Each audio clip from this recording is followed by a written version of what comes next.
everyone, welcome back to another video. I am Alice, and today we are continuing our series on verbal discrete questions.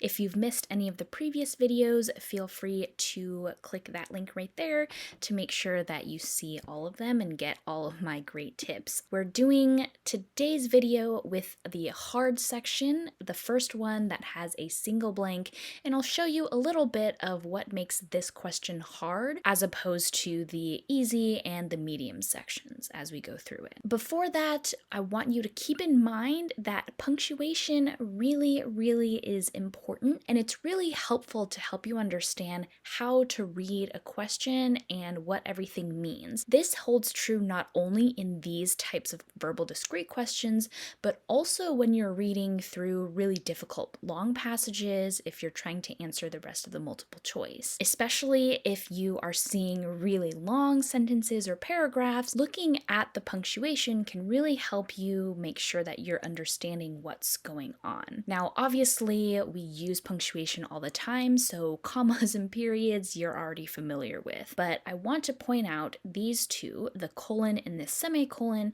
just to make sure that the meaning of both of these is really clear. For the colon, we really use this to explain or elaborate. Usually we have something that comes before it that is a complete sentence, the colon itself, and something that comes after it, and you'll see this in our example question today. When you see something like this, you can know that the first part of the sentence is the real point, the main idea of what's being said, and then anything that comes after the colon, most of the time it's a complete sentence, but it doesn't have to be. Either way, it acts as an explanation or some sort of additional information for you to understand the first part of the sentence better. The second part of the sentence is really reliant on the main part of the sentence to keep the rhythm of the rest of the paragraph, and you'll see that as we look at the example. This is slightly different from the semicolon, which really is more about linking two sentences that have similar ideas. With the semicolon, we still have the complete thought at the beginning and a complete thought after the semicolon. The big difference is that the second part of the sentence isn't really there to provide that much explanation. It's really there to provide additional ideas. They're related enough so that linking those two sentences makes a lot of sense. You often can use a period instead of a semicolon, but using that semicolon is really just to make sure that that relationship between the two sentences is highlighted. With the colon, usually the colon works way better than the semicolon or period because of that special relationship between the first and second sentences. Hopefully that makes it super clear. We can dive right into something that I've pointed out before as well, and this holds especially true in the hard questions because of how difficult the vocabulary can be. So remember that verbal discrete questions, because each of the answer choices is one or two vocabulary words, you're really being tested on your vocabulary and your ability to understand them in context. When you're studying vocabulary, and you should do this as much as you can, make sure that you're studying those vocabulary in sentences. You can practice them by writing your own crazy sentences and think of something really fun to help you remember, and I have a few examples of these in my shorts tab that you can check out. Do let me know if those are interesting to you because I haven't made very many, but I'm definitely open to making more if that is helping people. An additional thing to note here is that for the hard questions, you'll see a lot more difficult vocabulary, but you'll also see some idiomatic uses. And in this case, a native speaker is probably going to be familiar with the idioms, but you also may not be, whether you're a native speaker or not. So knowing all of those different definitions and understanding them in context is very important here. So for the example itself, it's this. For some time now, blank has been presumed not to exist. The cynical conviction that everybody has an angle is considered wisdom. So feel free to pause and look it over, but I'll break it down a little bit. The first thing to note, of course, is what I mentioned before with the colon. So remember, with the colon, the second half of the sentence is an explanation or additional information that is pretty useful to understand the first part. And here we are talking about the cynical conviction that everybody has an angle is considered wisdom. Now, this all refers back to exactly what is in that first blank. Understanding what that second part of the sentence is talking about will let us know what kind of word we're looking for that first blank. A few key phrases here is first, the cynical conviction. Cynical conviction meaning sort of a really skeptic belief, but a very strong belief, because a conviction is something that you really, really believe in. It's something that you are very skeptical about. So you're looking at the world through a very wary, kind of untrusting way, and you're thinking that, quote, everybody has an angle. And this is sort of the idiomatic use. So when we talk about people having an angle, we're really talking about people having their own desires, their own purposes that they want to do something for.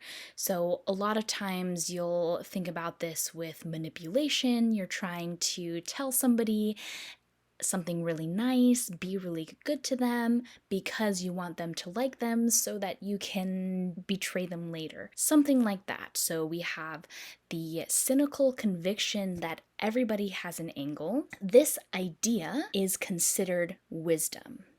So what we can know from this is that generally we are assuming that people have an angle, that they're trying to manipulate us, that they have ulterior motives, and people who are able to think this way and really make sure to protect themselves from this are considered wise. It's great to be cynical, it's great to be skeptical, and it's great to not believe in the goodness of people. That's really what this second part of the sentence is saying. So when we think about what goes into that blank, we are looking for something that does not exist, right? It says blank has been presumed not to exist.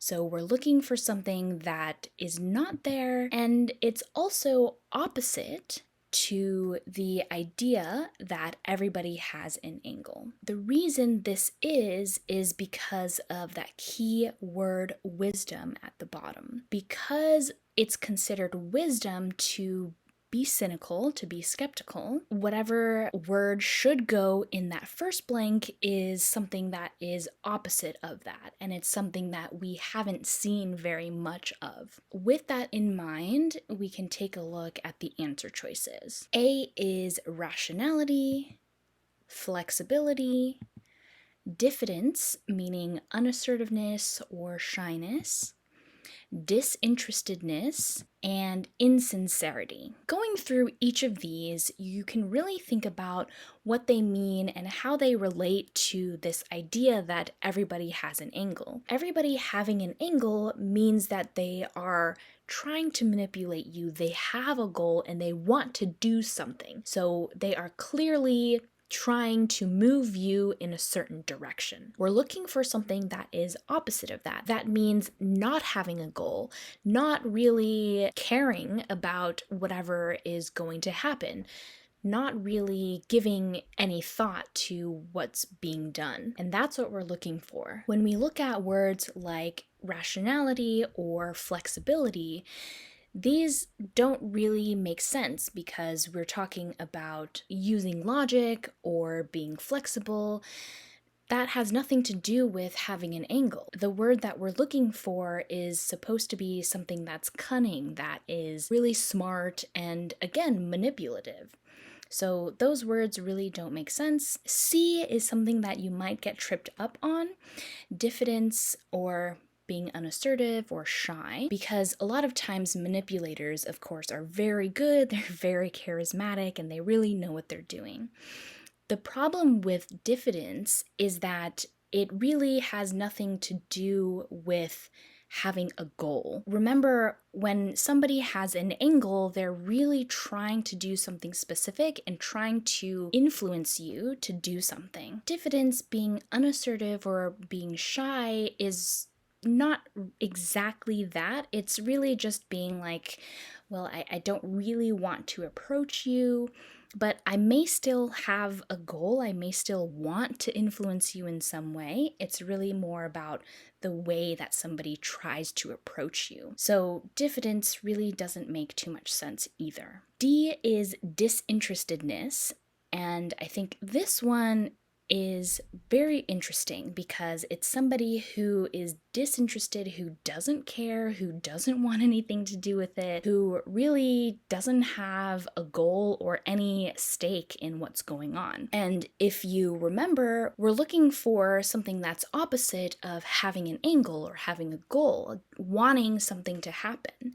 So this idea of disinterestedness makes a lot of sense because disinterestedness means you really don't have a goal, you don't want to be there, you don't have anything that you want to accomplish. So D seems like a great answer. We have the last choice, E, which is insincerity. And this one might be tricky as well because when you think about somebody who is a manipulator and who has an angle, they are insincere. They're definitely trying to hype you up to get you to do something that they want you to do. The problem here is that insincerity is basically a very similar idea to the cynical conviction that everybody has an angle. You are assuming that people are insincere. But for the blank itself, remember, we're looking for a word that is opposite to that. We're looking for somebody that does not exist, right? Something that has been presumed not to exist. So for that reason, the correct answer is D. For some time now, disinterestedness has been presumed not to exist. The cynical conviction that everybody has an angle is considered wisdom. It makes the most sense because we have traditionally assumed that everybody wants something, that everybody is trying to get you to do something, right? That's a very cynical, skeptical idea, very strong belief, and that has indeed been considered wisdom. So this sentence is really highlighting that traditionally disinterestedness has not much existed. So just to make sure we recap everything, punctuation really helps. We have a colon that basically introduces an explanation or elaboration of the previous sentence. And I want you to keep in mind that any vocabulary is tested with its understanding in context. So when you're studying words, use sentences and create your own funny scenarios that really has been shown by science to help you remember better. For a lot of these harder questions, you will see a lot of idiomatic uses, so make sure that you are familiar with those as you're going through different vocabulary words and phrases. If you're looking for more information on how you can actually implement these tips and tricks into getting a better score on your GRE, please visit alicechengre.com. I have more information about what it's like to work with me. For example, that I was patient and kind, I explained things to Sarah thoroughly and offered examples and tips. With Joshua, I gave him a better understanding of what he should work on to get over that 150 score that he was aiming for. I have more information about how private GRE tutoring works with me. For example, you can choose between writing, quantitative, and or the verbal section. I will give you a customized study plan with session agendas for each time we meet. I can provide sample questions, different study resources, do a content review, go over strategies and examples with you, and as always, I offer flexible payment and scheduling options. Thanks so much for watching!